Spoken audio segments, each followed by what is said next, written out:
აი ეს არის ის ბედნიერება, რომელსაც ჩიხირთმა ქვია. დღეს შევეცდებით მოვამზადო ლარიანი ჩიხირთმა და ძვირფასი. და ერთ ჩევას მოგცემთ კიდევ. ბებია ჩემის რეცეპტია და სულ რაღაც 15 მაქსიმუმ 20 წუთი დაგჭირდეთ იმისთვის, რომ ეს ჩიხირთმა მოამზადო. ვიწყებთ ყველაზე მნიშვნელოვან პროცესს ჩიხირთმისთვის. სულ ამას ამბობენ, რომ ჩიხირთმა ამეჭრა, რატო ამეჭრა? პირველ რიგში იმიტომ აგეჭრათ, რომ ჩიხირთმის ამომავალი წერტილია, აქ უნდა ყურადღება მოიკრიბოთ და შემდეგ სამყაროს სხვანაირი თვალით უყურებთ. დღეს დიდი დღეა, ყველასათვის საყვარელი წვნიანი უნდა მოვამზადოთ, ვისთვის ნაბახუსევთან ასოცირდება, ვიღაცისთვის ბავშვობასთან ასოცირდება, ჩიხირთმა და ჩიხირთმას ყველაზე მთავარი რაც აქვს, არის ქათამი, რომელიც ხშირ შემთხვევაში ძვირიც არის ხოლმე და ვერ ხერხდება ხოლმე ამ ძვირიანი ქათამის შესყიდვა. მაგრამ მე დღეს შევეცდები ჩემს ვიდეოში მოვამზადო ლარიანი ჩიხირთმა და ძვირფასი ჩიხირთმა და ამ ყველაფერს სულ ცოტა ხანში ვიდეოში ვნახავთ, მაგრამ მანამდე რა თქმა უნდა ვოლტს უნდა დავხვდე, რომ გამოვართვა ძვირიანი ქათამი. გამარჯობა. მადლობა, გაიხარე. ქათამი მოვიდა, ცეცხლი აიმთო. როგორც აღნიშნეთ, დღეს ვაკეთებთ ჩიხირთმას. გვექნება ორი ჩიხირთმა, ორი ვერსია.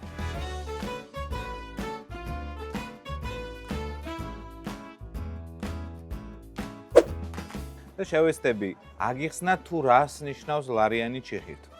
ანუ ლარი დაგვიჯდება მხოლოდ და მხოლოდ ამ ჩიხირთმის მომზადება, არა ფიგურალურად, არამედ პირდაპირ. კარგი, პირველ რიგში რა უნდა გავაკეთოთ?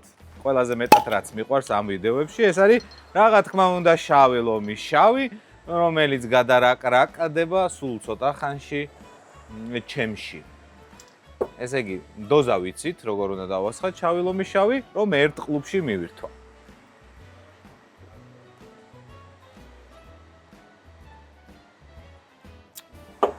კარგი. ესე იგი, მთავარი მოქმედი პირი დღეს ქათამი არის, რომელიც ვოლტ მარკეტიდან გამოვიწერეთ და შემდეგი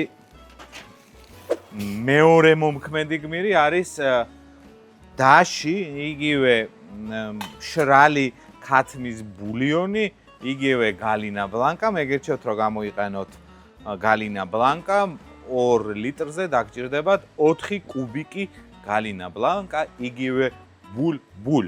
ესე იგი, ნახეთ, ქათამი მშრალ მდგომარეობაში, ქათამი ნერდ მდგომარეობაში. ესე იგი, მნიშვნელოვანი რამ ბულიონი გვჭირდება ჩიხირთმის მოსამზადებლად და ამ სხვადასხვა სახის ქათმისგან მოვამზადებთ ბულიონს. პირველი ბულიონი იქნება ნედლი ბულიონი, ქათმისგან მომზადებული ბულიონი, მეორე მშრალი ბულიონის კუბიკებიდან მომზადებული ბულიონი. ცოტა რთული გრამატიკული კაზუსები შეგვხვდება, მაგრამ არა უშავს, მთავარია რომ ბულიონი გამოვიდეს ისეთი როგორც საჭიროა. მთავარი მომქმედი გმირი მეორე პერსონაჟი დროებით გადავდო და დავიწყოთ ნედლი ქათმის დამუშავება. რა თქმა უნდა, ლიკას დანა აქ არის და აბა ნახოთ როგორ დასრულდება დღევანდელი ვიდეოს ჩაწერა, ყველა თითი მექნება თუ არა. პირველ რიგში ნედლ ქათამს თავისუფლებთ და ერთ ჩევას მოგცემთ კიდევ. ქათამის ზედაპირზე უკვე არსებული შეფუთვაში არის ის რაოდენობა ბაქტერიები, რომელიც მნიშვნელოვანია. ხშირ შემთხვევაში დიასახლისები აკეთებენ შემდეგ რამეს. იღებენ ქათამს და რეცხავენ. ანუ თქვენ ჩათვალეთ, რომ ზედაპირზე, რომელზედაც ქათამი დევს, უკვე ის გარემო შექმნილია, რომელ გარემოშიც მისი დამუშავება შესაძლებელია. როგორც კი გარეცხავთ, ჩათვალეთ, რომ ნიჟარასაც დაანაგვიანებთ იმ ბაქტერიებით და მერე სხვა პროცესები, როდესაც დაიწყება, იმასაც კი დაანაგვიანებთ. ანუ თუ მაგალითად ბოსტნეულს გარეცხავთ შემდეგ ამ ნიჟარაში. აქედან გამომდინარე, ქათამთან მიმართებაში უნდა დავიცვათ ჰიგიენის აბსოლუტურად ყველა ნორმა სწორად. ვასუფთავებთ იმ დაფაზე, რომელ დაფაზეც შემდეგ მე აღარაფერს აღარ ვამუშავებთ და უბრალოდ ვრეცხავ. ქათმის დამუშავების უამრავი ხერხი და ხრიკია, მაგრამ ჩვენ შემთხვევაში მხოლოდ და მხოლოდ ერთს გამოვიყენებთ, უბრალოდ ქათამს გავანთავისუფლებთ თეთრი და შავი ხორცისგან. ალბათ მოგეხსენებათ, რას ნიშნავს თეთრი და შავი ხორცი. თეთრი ხორცი არის მხოლოდ და მხოლოდ კერდის ნაწილი, დანარჩენი ყველაფერი არის შავი ხორცი. შავი ხორცის დამუშავება ძალიან მარტივად ხდება. ქათამი შეგიძლიათ მაგალითად ესეც ჩაჭრათ მაგალითად და ორ ტოლ ნაწილად გაჭრათ, მაგრამ ჩემ შემთხვევაში გავაკეთებ ასე, რომ ჯერ მხოლოდ და მხოლოდ ბარკლებს მოვაჭრი და შემდეგ უკვე დავიწყებ ქათმის დამუშავებას ისე როგორც საჭიროა. იმიტომ რომ ბულიონისთვის მნიშვნელოვანია რომ ძლოვანი კარკასი, ანუ ქათმის კარკასი სწორად შევინარჩუნოთ. სახსრებში უნდა გადავჭრათ და თავისუფლად ყველაფერი გამოგვივა. ეს 1, ეს 2, ყველაფერი ძალიან მარტივად, სუფთად და ჰაეროვნად ხდება. ქათმის კანი არ დაგჭირდება ამ ეტაპზე და ესე მკერდის ნაწილი კუნთური მასა უფრო გამოგვიჩნდება და ვნახავთ თუ რაშია საქ. ნახეთ? ჩაჭერი ესე და თითით გაყევით და მიხვდებით თუ რაშია საქ. აი. ეხლა ჩვენ რო ქათმის მკერდიანად დავუმატოთ, ყველაზე მალე მომზადება ქათმის მკერდი, გამოგვიშრება და საერთოდ არ იქნება წვნიანი. აქედან გამომდინარე, ქათმის მკერდი დროებით უნდა გადავდოთ, მივხედოთ საქმეს, ჯერ ბულიონი უნდა გავაკეთოთ და შემდეგ უკვე უნდა დავუმატოთ ის თეთრი ხორცი, რომელიც უკვე აღნიშნე. ესე იგი, რა გამოგვივიდა? ქათმის მკერდის ნაწილი, კარკასი, რომელიც აუცილებლად ცივ წყალში უნდა მოვათავსოთ, რომ ბულიონი გამოვიდეს უფრო ნოყიერიც, უფრო გამჭვირვალეც და უფრო არომატურიც. ეს ცხიმიც არ გვჭირდება. აქ კარგად უნდა გამოვასუფთავოთ ქათამი. ცოტა რო გითხრათ ახლა მთლად საინტერესო საყურებელია ეს ყველაფერი თქვა ალბათ მოგატყუებთ, მაგრამ რა ვქნათ? ვიდეოს კონტენტი მოითხოვს რომ ასე იყოს. ესე იგი, ცივ წყალში ვათავსებთ ქათმის კარკას, შემდეგ მე მაგალითად ქათმის კანს არ უმატებ ხოლმე, იმიტომ რომ არ მსიამოვნებს. და თქვენ თუ გნებავთ, დაუმატეთ რა თქმა უნდა, ეს თქვენი გადასაწყვეტია. ძვლისგან არ გავანთავისუფლოთ, უბრალოდ ჩაუჭრათ, იმიტომ რომ ძვალიც თავის სიბლანტეს მიცემს რა თქმა უნდა ქათმის ბულიონს. დანასთან დაკავშირებით ერთ შევას მოგცემთ. უნდა გქონდეთ სამუშაო დანები. ეს ამ მნიშვნელოვანი სხვადასხვა დანას სხვადასხვა მნიშვნელობით უნდა გამოიყენოთ. და ეს დანა ჩემ შემთხვევაში არის ძვლის გასატეხად და სხვა დანარჩენი, ანუ ნაჯახის ფუნქციასაც ატარებს, იმიტომ რომ უფრო მკვრივი ლითონისგან არის მომზადებული. ეს უფრო არის სამუშაო დანა, დასაჭრელი დანა და სახში გქონდეთ ხოლმე მსგავსი რაღაც დანები, იმიტომ რომ მნიშვნელოვანია რომ პროცესები სწორად მართოთ ხოლმე სამზარეულოში ჭრის პირველ რიგში. კარგი, აი ესე გავანთავისუფლეთ ძვლისგან და ესეც დავამატეთ. ეს არის ქათმის ფრთები. აი ეს მხარე ყოველთვის ეცადეთ რომ მოვაჭრათ ხოლმე, იმიტომ რომ არ არის რეკომენდირებული რომ დავუმატოთ. დანარჩენი ყველაფერი შეგიძლიათ დავუმატოთ უპრობლემოდ. ნაჭრები მოთავსებულია წყალში. ერთი თავი ხახვი მოვათავსოთ ბულიონში და ორი კბილი ნიორი. მარილს არ ვამატებთ. აქ მაქვს ქინძი და ქინძის ძირები. ცოტა ძირებს მოვაწყვეტ და ამასაც დავუმატებ. ჩავრთავთ და დავიწყებთ ამ ყველაფრის ადუღებას. ქათმის ნაწილები როგორც აღნიშნე, სულ ცოტა ხანში უნდა დავუმატოთ, აქედან გამომდინარე ჯერ არ დაგჭირდება. მეორე ჩიხირთმის შემთხვევაში, ანუ ბულიონს რომ არ ვამზადებ და გალინა ბლანკათი რომ ვამზადებ, პროცესი არის ძალიან მარტივი.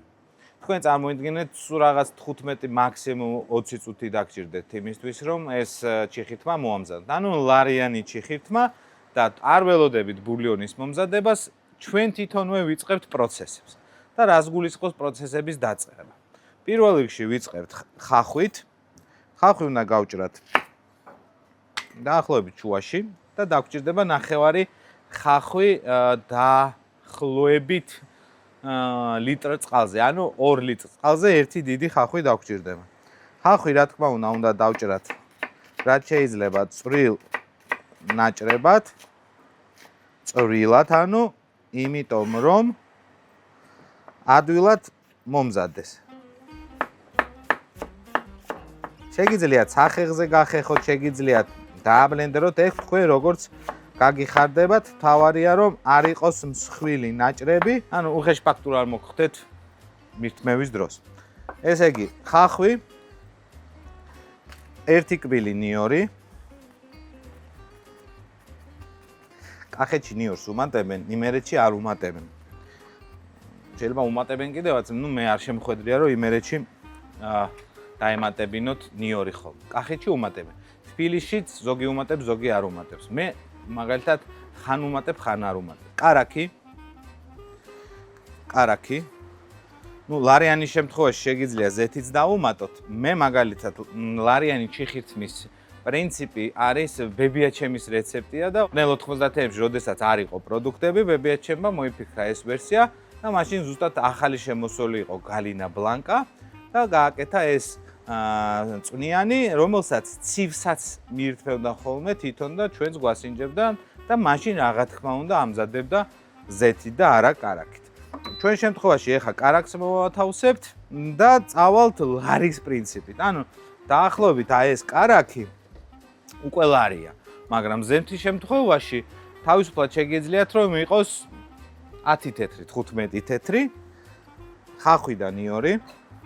ველოდებით რომ მოიშუშოს ხახვი და ნიორი. აი ხახვი და ნიორი როგორც კი მოიშუშება, ავტომატურად შემოდის თავარ როლში ქვილი. ქვილი მნიშვნელოვანი პროდუქტია ჩიხირთმის, იმიტომ რომ ქვილი არის მთავარი მოტივატორი ის რომ შევასქელოთ. მანდაც მნიშვნელოვანი რამ არის რომ არ უნდა გადავამატოთ, იმიტომ რომ მე შეიძლება ჩიხირთმა გამოგვივიდეს ძალიან სქელი და არ იყოს ისეთი გემრიელი, როგორიც მაგალითად ნაკლები ქვილის შემთხვევაში. ქვილი აუცილებლად უნდა მოიხალოს. ეს არის მთავარი პრინციპი ქვილის. მოხალვის დროს არის აი თხილის და კაკლის სუნი დგება ხოლმე და ეგ აი ეს ძალიან მნიშვნელოვანი ამბავი.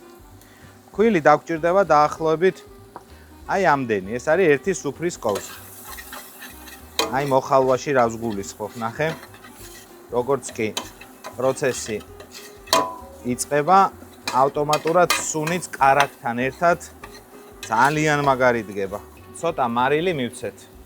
ცოტა მარილს რატო ვამბობ? იმიტომ რომ დაში, ანუ ქათმის ბულიონი შრალ მდგომარეობაში უკვე მარილს შეიცავს და აქედან გამომდინარე არ უნდა გადავამარილოთ პროდუქტი.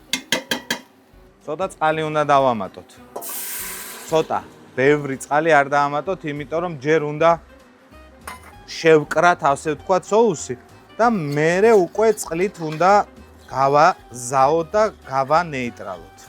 აი ნახე როგორი ფერია, ეს არის მოხალული ქვილი, კარაქი, ხახვი და თან გავხსენით ეს ყველაფერი. ცოტა წყალში უფრო ადვილად გაიხსნებოდა ქვილი და არ დაჭირდებოდა დიდხანს რევა. როგორც კი გავხსენით, შეგვიძლია კიდე იგივე რაოდენობა დავამატოთ და ცოტა ხანი კიდე ვაცადოთ, რომ აქ მნიშვნელოვანია რომ ხახვი მომზადდეს და როგორც აღვნიშნე, ხახვი არ იყოს დიდი ნაჭრებად დაჭრილი, რომ მირთმევის დროს ხახვი ვისაც არ უყვარს ფაქტურულად შეგხვდეთ. შეგიძლიათ ეს მასა დააბლენდეროთ კიდევაც და დაგჭირდება თუ ხმილის სახით ყიდულობთ დაშს, ჰორეკა შეფუთვებს ეძახიან კილოგრამიანი, 2 კილოგრამიანები არის. მაშინ დაგჭირდებათ აი ეს 2 დიდი სუფრის კოვზი. ეს ერთი, ჩემ შემთხვევაში უკვე ცოტაც კიდე. უნდა მოურიოთ კარგად და გავხსნათ. თუ გალინა ბლანკას იყენებთ, მაშინ როგორც აღვნიშნე, 2 ლიტრ წყალზე 4 ცალი კუბიკი გალინა ბლანკა. ეხლა თქვენ მეტყვით, რომ ამასო ხარშვა ჭირდებაო. არ ჭირდება ხარშვა, როგორც კი გაიხსნება, ავტომატურად უკვე ბულიონი არომატიზირებულია და გადავდივართ კიდე ერთ პროცესზე, რომელიც ჩიხირთმის ამომავალი წერტილია. აქ უნდა ყურადღება მოიკრიბოთ. შვილები თუ ყავთ და ხელს გიშლიან ამ ვიდეოს ყურების დროს უნდა დაასაქმოთ, ტელეფონს უნდა გამოურთოთ შემომავალი ზარები და მხოლოდ ამ ვიდეოზე უნდა იყოთ კონცენტრირებულები, იმიტომ რომ ვიწყებთ ყველაზე მნიშვნელოვან პროცესს ჩიხირთმისთვის. კვერცხი.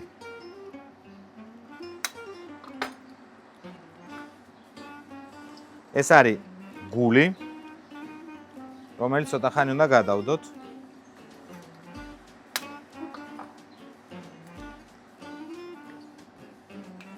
ეს არის გული, რომელიც უნდა გადავდოთ 2 ლიტრ წყალზე 2 კვერცხი.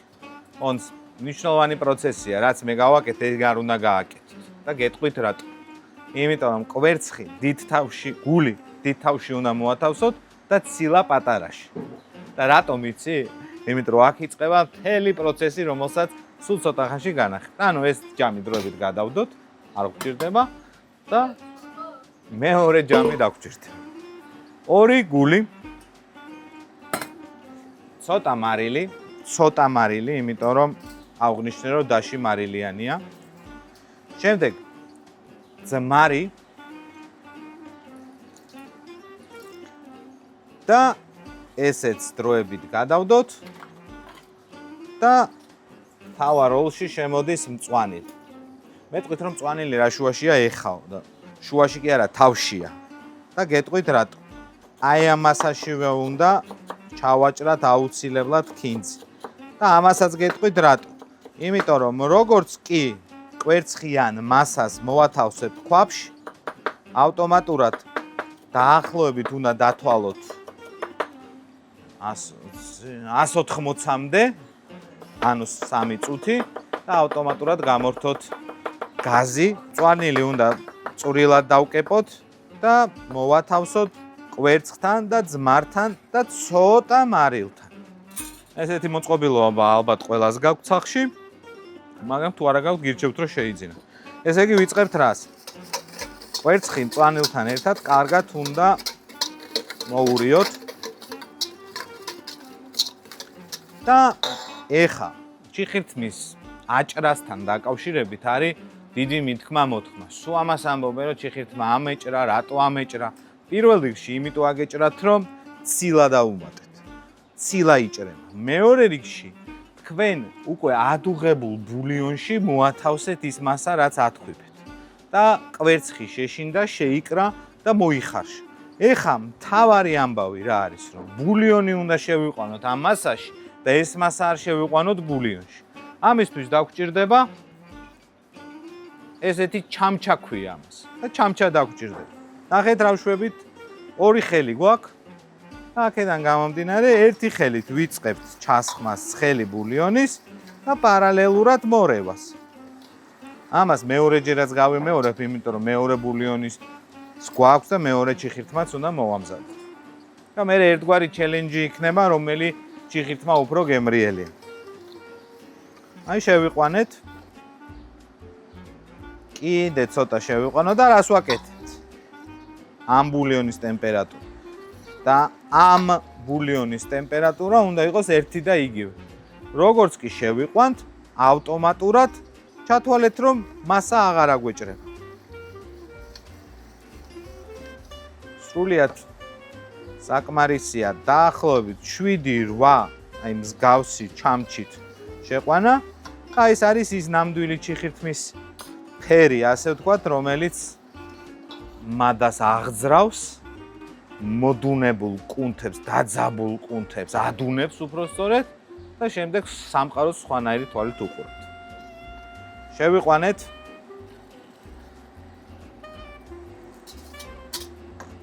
დაიწყე დათვლა რა, ანუ 180-მდე დაიწყე დათვლა. თან ურევთ, რომ გავხსნათ მასა.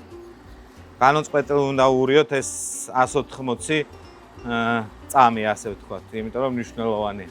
151, 152, 153, 154, 180.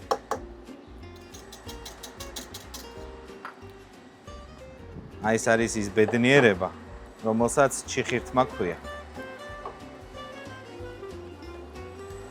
ეს შეგვიძლია ცოტა ხნით ახლა გადავდოთ და დავიწყოთ უკვე მეორე ჩიხმიტის მომზადება.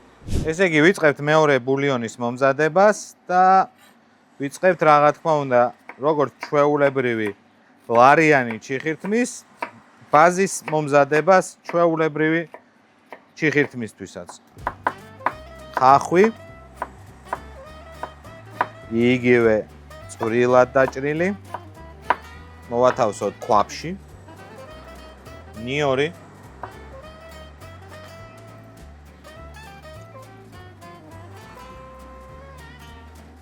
და აქ უკვე ბულიონში ჩვენ მარილი არ ჩაგვიყრია და მარილი.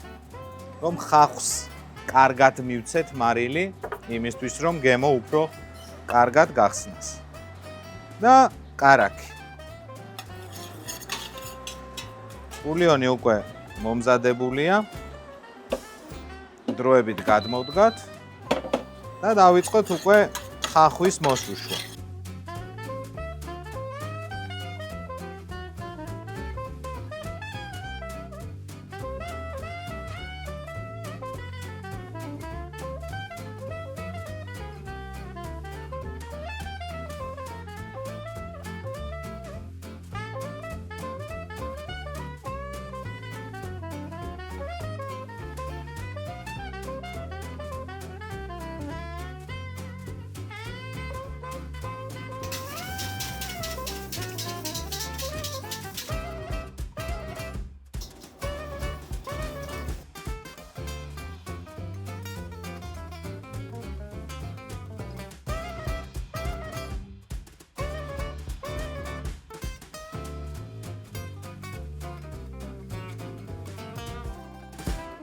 ესე იგი ორივე ჩიხირთმა მოვამზადეთ და ეხლა დადგა ჩელენჯის დრო. ანუ ჩემს მეგობარს, ჩემს თანამშრომელს, ჩვენი სივცის ცეხის სივცის ბარ მენეჯერს გავასინჯებ ტყვილ და ხორციან ჩიხირთმას. ესე იგი ორი ჩიხირთმა გავაკეთეთ. ერთი კლასიკური რეცეპტით, ერთი ტყვილი ჩიხირთმა დავარქვით, ანუ ლარიანი ჩიხირთმა და აქ პატარა ხრიგს გამოვიყენებ კლასიკურ ჩიხირთმიდან ხორცებს არ ამოუღებ ვატოს. იმიტომ რომ მიხვდება ხო ეხლა და ესე დახურების პრინციპით წავალთ რა. ანუ ერთი დასახურები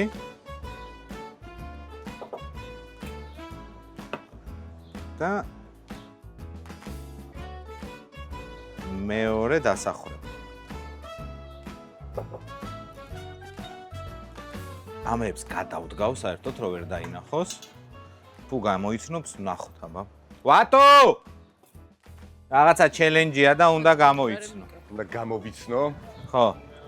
მე ხო იცი პირის რეცეპტორები არ მივარგა ზოგადად. ჭამა არ უყვარს ვატოს. ხო, აიცა ზოგადად არ შემიძლია. ვატო გაიცანი. გამარჯობა მეგობრებო. ესე იგი, ნახე ჩელენჯი რა არის, რა ტყვილი და კლასიკური ჩიხირთმა უნდა გამოიცნო რომელია. ჩვენ ვიცით რომელი? ხო, დავაი, მიდი აბა. თან მიქსოლოგია რა და ეხა სუნი და გემო არ უნდა იშლებოდეს რა. ესე ტყვილი. გასინჯერ და ისე არ უნდა იგზნოო. არა, გასინჯერ. ბიჭო. მოხრიპე შენი თეფშია. ჩიხირთმა მოხრეპით. ანუ, ნახე, ამას უფრო რა.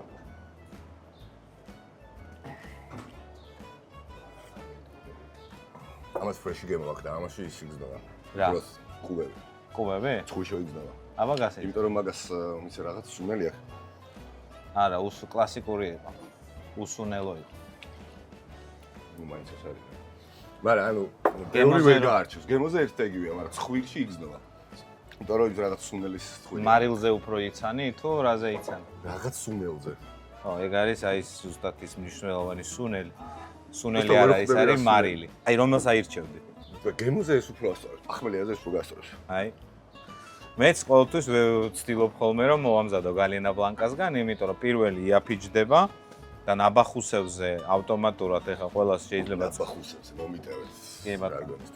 როდესაც მიირთმევთ, მეორე დღეს შეიძლება ფულიც აღარ გქონდეთ იმდენი რაც საჭიროა ესეთი ადამიანები თუ შეხვდნენ ტერიტორიაზე.